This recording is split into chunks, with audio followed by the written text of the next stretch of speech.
talk about the microbiome just a little bit more. Every aspect of the wellness pyramid actually affects our microbiome. We make little decisions every day that can either disrupt or support our body's microbiome. The microbiome is the foundation for systemic health and wellness. It supports every pillar of the wellness pyramid, and every pillar of the wellness pyramid supports the microbiome. So notice, it's this kind of relationship of back and forth. So we've talked a lot about the microbiome. So what is the microbiome? It can be defined in this way.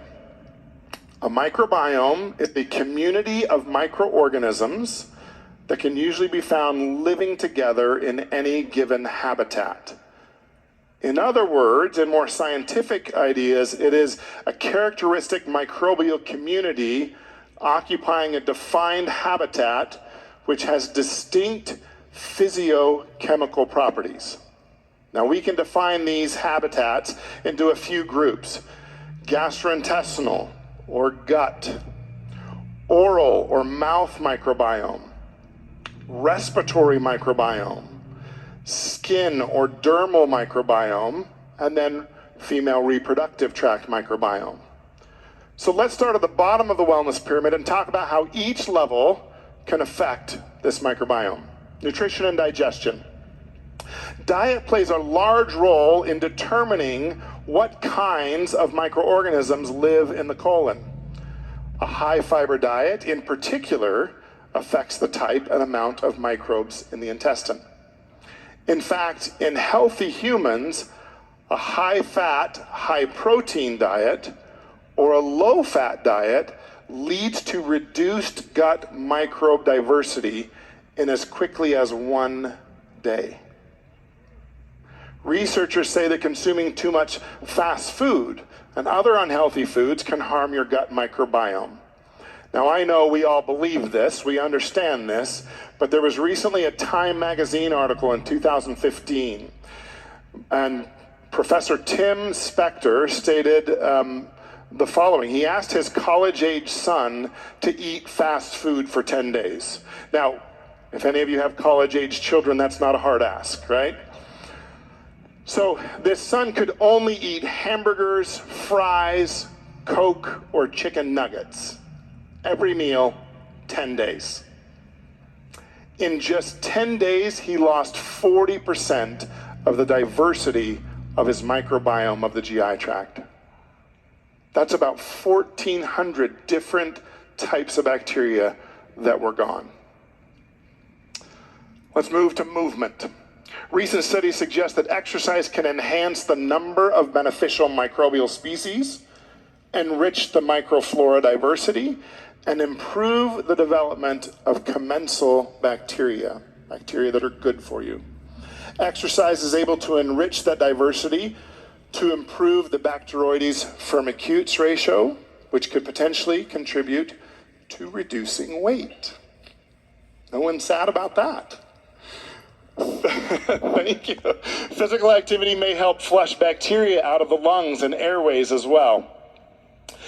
A 2021 article in the Frontiers magazine said moderate exercise has positive effects on the health of average athletes, such as reduction in inflammation and intestinal permeability and an improvement in body composition.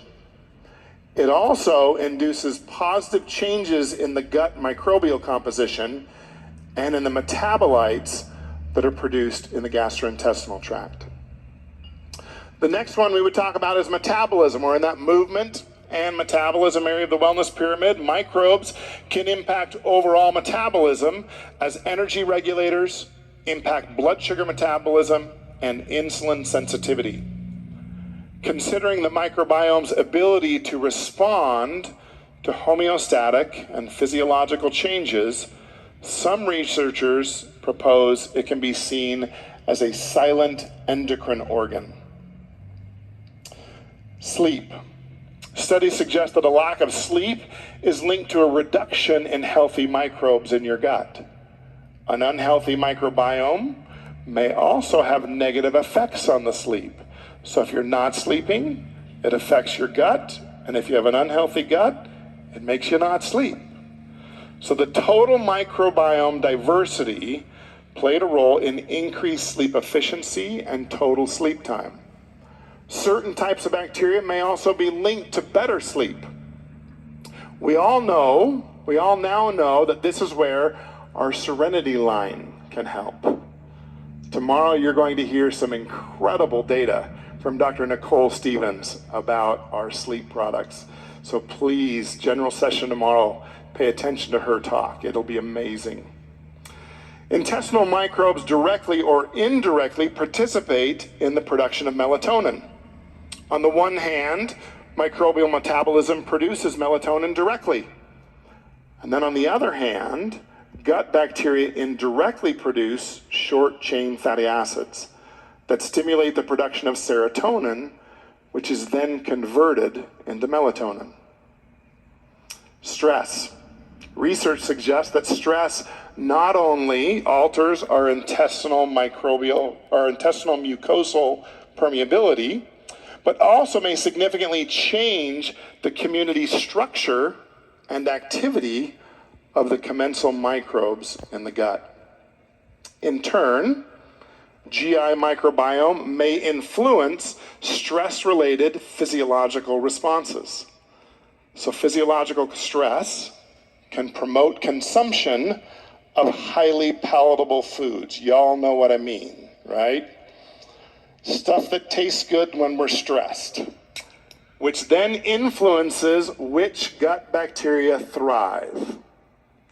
Additionally, stress can reshape the gut bacteria's composition through stress hormones, trigger an inflammatory response, and autonomic alterations. In turn, the gut bacteria releases metabolites, toxins, and neurohormones that can alter eating behavior and even our mood. Stress can lead to changes in both the numbers, or abundance, and types, or diversity, of the bacteria.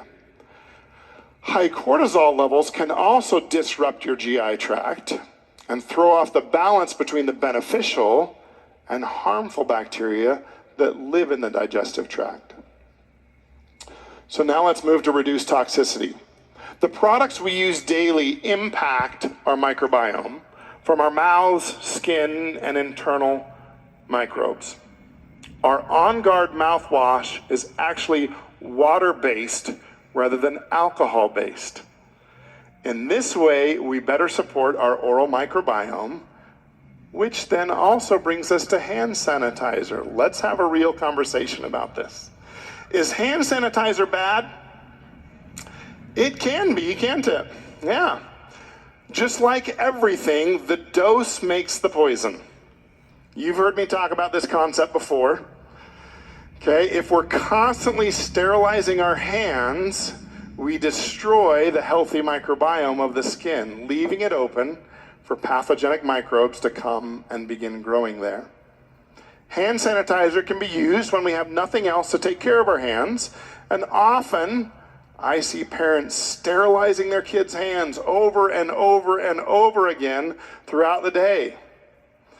Now, while sterilization of our hands is sometimes needed, regular soap and water does the job of cleaning with little effect of the microbes of the skin. Disruption of the microbiome by environmental toxins prevent gut microbes from performing their important functions and has serious consequences for our health. Your body's internal environment can affect the way your gut microbiome responds. Environmental pollutants can alter the composition of your gut microbiome, leading to a range of disorders that affect energy metabolism, nutrient absorption, and our immune system function. To summarize, exposure to xenobiotics such as heavy metals and artificial sweeteners induces gut microbiome toxicity. We must avoid those things. So, PB Restore. This product belongs at the base of our wellness pyramid in nutrition and digestion category. The PB Restore product has 18 billion colony-forming units of probiotics, along with prebiotics and postbiotics that Alex DeBell taught us today. Remember that this product has an extended release capsule inside the outer capsule to protect it from the harsh acidic environment of the stomach.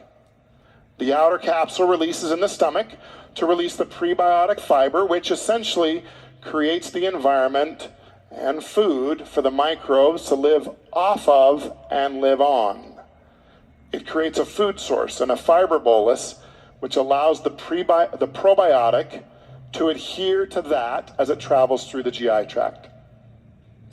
The PB Restore is formulated to help with the microbiome found in the gut, the skin, the oral cavity, the respiratory tract, and the female reproductive tract.